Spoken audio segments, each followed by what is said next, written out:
Hi friends, சாஸ்திரமும் சமையலும். நம்ம ஒரு பொட்டேட்டோ வச்சு சீஸ் பால்ஸ் தாங்க செய்ய போகிறோம்.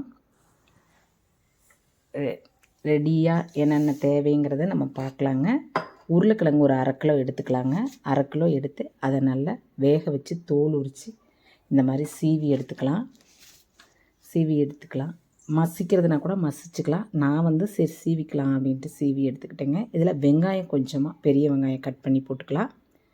மல்லித்தலை, க்ரீன் சில்லி கொஞ்சமாக, கார்ன்ஃப்ளவர் மாவு 1 ஸ்பூன் போட்டுக்கலாம், கடலை மாவு, ரெட் சில்லி பவுட்ரு, சால்ட்டு தேவையான அளவு போட்டுக்கலாங்க. இதில் பார்த்திங்கன்னா கரம் மசாலா, பெப்பரு, ஆரிகான் போட்டு எல்லாம் நல்லா பிசைஞ்சுக்கணுங்க. நல்லா பிசைஞ்சிட்டு நம்ம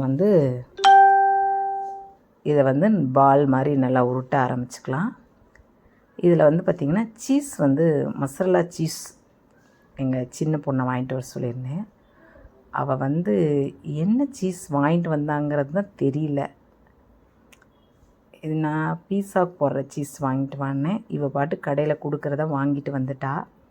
டவுட்லேயே கட் பண்ணுறோம், கரெக்டாக வருமா வராதான்ங்கிற டவுட்லேயே நாங்கள் செய்கிறோம். எல்லாருமே உருட்டி உள்ளே வச்சு கட் பண்ணி 4 கட் பண்ணி ப்ரெட் கார்ம்ஸில் போட்டு, நான் கேட்ட சீஸை வாங்கிட்டு வரல எங்கள் பாப்பா. அதனால் டவுட்லேயே தான் செஞ்சிட்ருக்குறோம், இப்படி வருமோ வராதோ அப்படின்னு சொல்லிட்டு.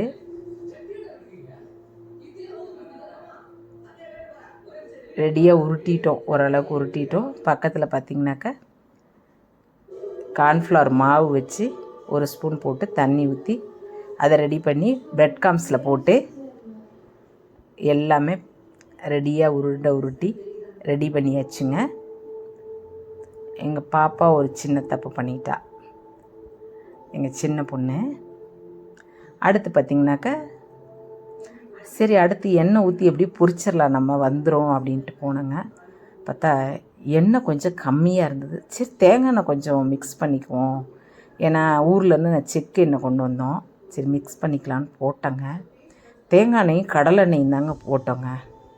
உள்ளே பார்த்தா இஷ்டத்துக்கு பொங்க ஆரம்பிச்சிச்சு. நான் போட்ட அந்த பொட்டேட்டோ பால்ஸே கொஞ்சம் நேரம் தேட முடியல என்னால், ரொம்ப பயம் வந்துருச்சு.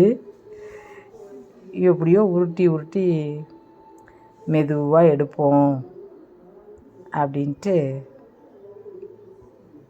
இன்றைக்கி எப்படியா சீஸ் பால் செஞ்சு பார்த்துடணும் அப்படின்ட்டு ரெடி பண்ணுங்க.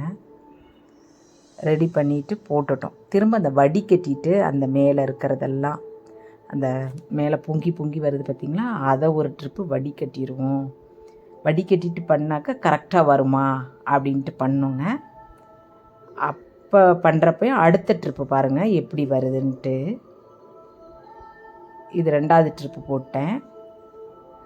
3வது ட்ரிப்பு என்ன பண்ணேன், இந்த சைடெல்லாம் க்ளீன் பண்ணிவிட்டு திரும்ப எண்ணெயை வடிகட்டிட்டு திரும்ப போட்டு பார்ப்போம் அப்படின்ட்டு போட்டேனுங்களா. பார்த்தா முன்னாடியை விட 2 மடங்கு கூடையே பொங்க ஆரம்பிச்சிருச்சு. மேலே ஃபுல்லாக பொங்கி வர ஆரம்பிச்சிருச்சு. எங்களுக்கே டவுட் ஆயிடுச்சு எப்படி வருன்னு. பாருங்கள் எப்படி இருக்குன்னு. ரொம்ப ட்ரை பண்ணோம், வரல, சொதப்பல் ஆயிடுச்சு, பயங்கர சொதப்பல். இதில் எங்கள் பாப்பா ஒன்று பண்ண சொன்னேன், அவள் என்ன பண்ணிட்டா, உள்ளே சீஸே வைக்காமல் விட்டுட்டா. எங்களுக்கு இந்த தடவை பார்த்திங்கன்னா பயங்கர சொதப்பலாக வந்துருச்சு. இது ஒன்று மட்டும்தான் கொஞ்சம் கரெக்டாக இருந்துச்சு. தேங்க்யூ. உங்களுக்கு இப்படி இருந்ததுன்னா அனுபவம் இருந்தால் கமெண்ட்டில் சொல்லுங்கள்.